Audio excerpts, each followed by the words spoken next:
Hello दोस्तों, self study classes में आप सभी का स्वागत है।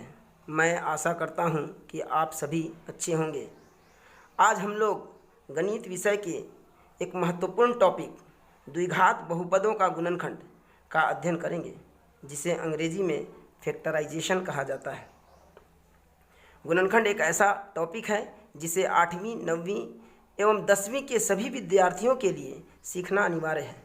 जहां 8वीं एवं 9वीं वर्ग में गुणनखंड ज्ञात करने पर प्रश्न पूछे जाते हैं, वहीं 10वीं वर्ग में गुणनखंड की सहायता से लसा एवं मसा ज्ञात करने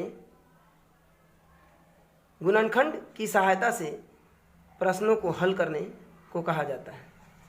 इसके अतिरिक्त क्षेत्रमिति, नियामक ज्यामिति, त्रिकोणमिति एवं सांख्यिकी में भी कुछ ऐसे प्रश्न हैं जिन्हें बिना गुणनखंड की सहायता से हल करना संभव नहीं है।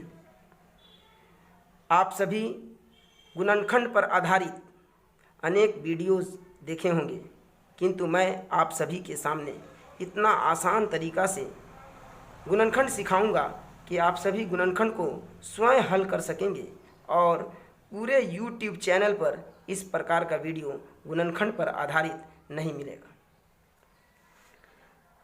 यदि आप चाहते हैं कि आप तक नए वीडियोज़ का नोटिफिकेशन मिलता रहे तो आप चैनल को सब्सक्राइब, लाइक एवं शेयर करें, साथ ही साथ बेल आइकन भी दबाएं। तो आइए बिना देरी किए गुणनखंड सीखना प्रारंभ करते हैं। एक प्रश्न ऑलरेडी मैं लिख चुका हूँ। द्विघात बहुपद 3x² - 10x + 8। इस द्विघात बहुपद में 3 पद है। पहला पद 3x², दूसरा पद -10x और तीसरा पद +8।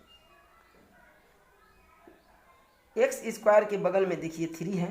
इसे x² का कोइफिशिएंट यानी कि गुणांक कहा जाता है और अचर पद 8 है। तो पहला काम गुणनखंड करने के लिए हम लोग इस x² के जो गुणांक है 3, इससे और अचर पद जो भी रहेगा उससे, यहाँ 8 है, उससे गुना कर लेते हैं। तो 3 × 8 गुना करेंगे तो 3 × 8 = 24 मिलेगा। अब इस 24 को जितने तरह से भी गुणनखंड हो सकता है, सिर्फ 24 को उसको गुणनखंड करें। 1 × 24 = 24, 2 × 12 = 24, 3 × 8 3 × 8 = 24, 4 × 6 4 × 6 = 24, 5 से नहीं कटेगा, 5 × 5 = 25 हो जाता है। फिर 6 × 4 = 24 जो ऑलरेडी हो चुका है, 4 × 6, इसलिए अब इस काम को बंद कर देंगे। अब इसमें से देखते हैं कि हम लोगों के पास 3 1 2 3 गुणनखंड प्राप्त हुआ। इसमें से किस गुणनखंड को हम लें यहाँ पर कार्य के लिए। तो हम देखते हैं कि इस गुणनखंड में अंतिम चिन्ह क्या है, जोड़ है। तो जोड़ करके x यानी कि जिसका घात 1 है उसके कोई बगल वाला यानी कोइफिशिएंट यानी कि गुणांक आना चाहिए। जोड़ करके, किसे जोड़ करके? जो हम लोग गुणनखंड ज्ञात किए हैं यहाँ पर।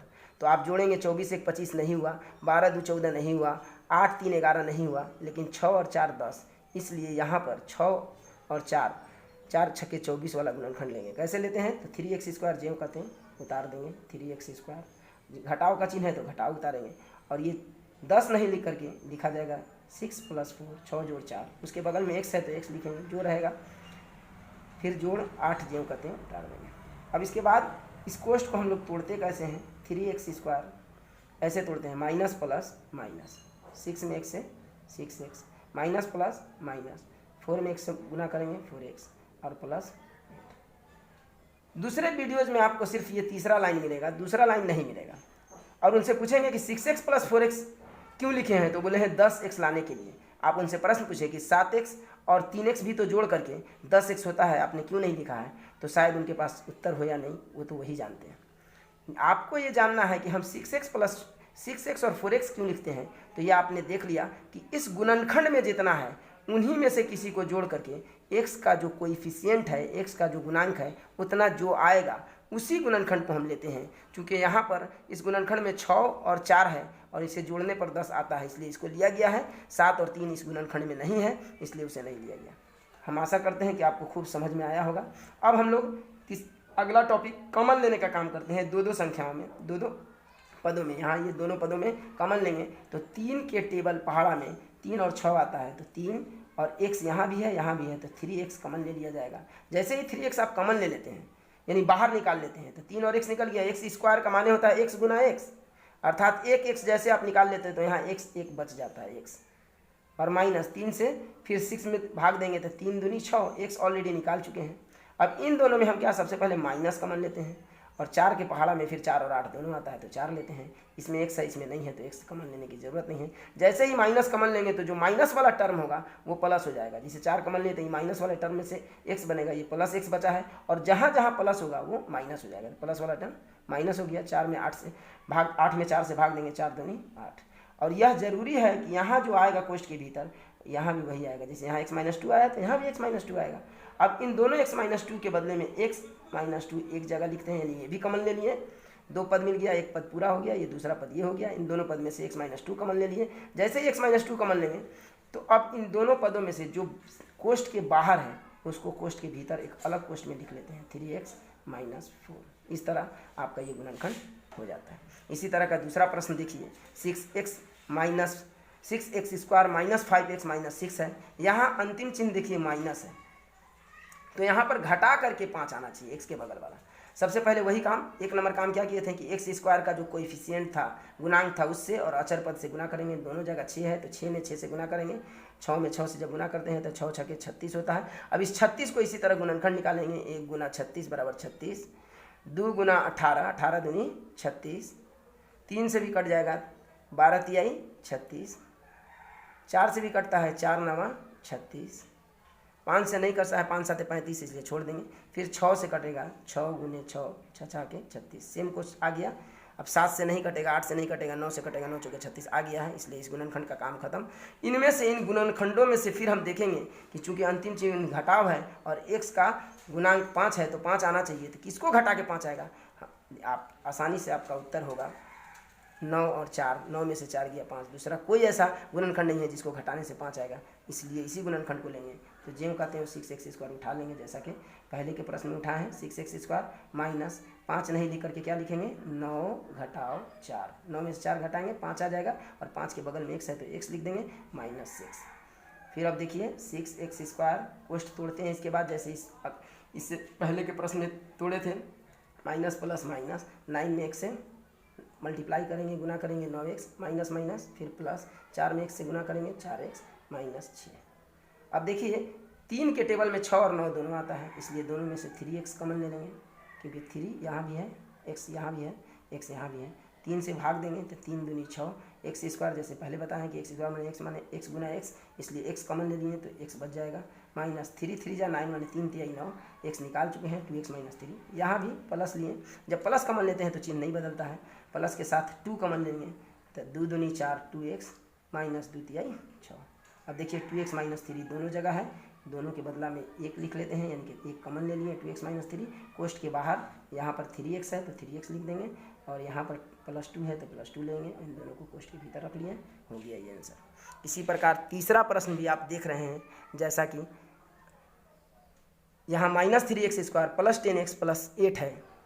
इस प्रश्न में आप देखते हैं कि पहले के दोनों प्रश्नों से अलग है, क्योंकि इससे पहले वाले दोनों प्रश्नों में यहाँ जो 6x स्क्वायर था ये भी जोड़ था, और 3x स्क्वायर ये भी जोड़ था, तो हम लोगों ने आसानी से किया। लेकिन इस प्रश्न में आप देख रहे हैं कि -3x square plus 10x plus 8 है, अर्थात जो x स्क्वायर वाला पद है, 3 पद है, जैसा कि मैंने बताया था, 1 पद 3x स्क्वायर पहला पद, 10x दूसरा पद, और 8 तीसरा पद।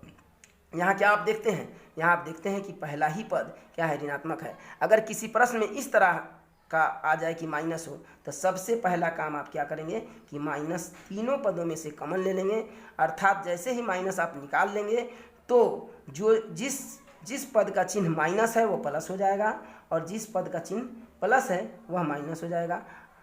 अर्थात 3x square minus 10x minus 8, ये प्लस था माइनस हो गया, ये भी प्लस था माइनस हो गया।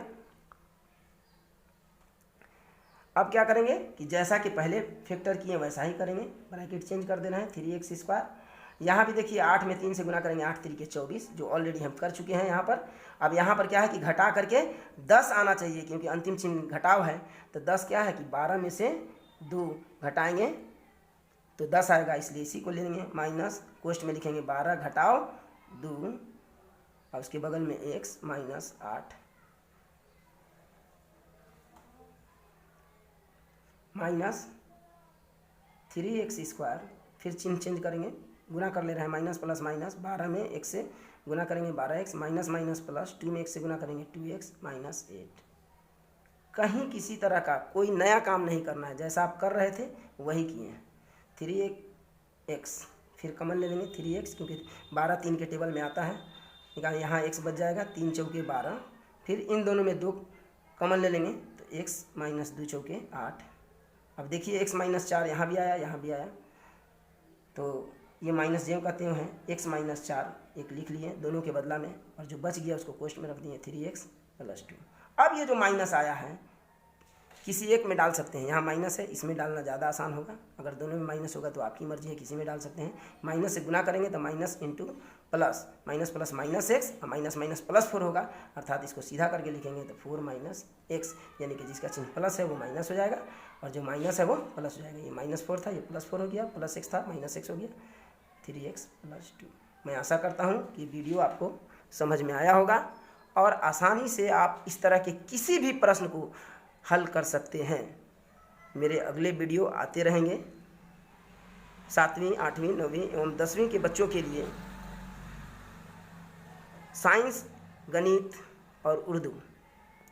अगर नया वीडियो प्राप्त करना चाहते हैं तो आप शेयर करें, जितना ज़्यादा से ज़्यादा हो सके लाइक करें और वीडियो को बिल्कुल भगाएं नहीं, देखें, तब आपको पूरा लाभ मिल सकेगा। Thank you.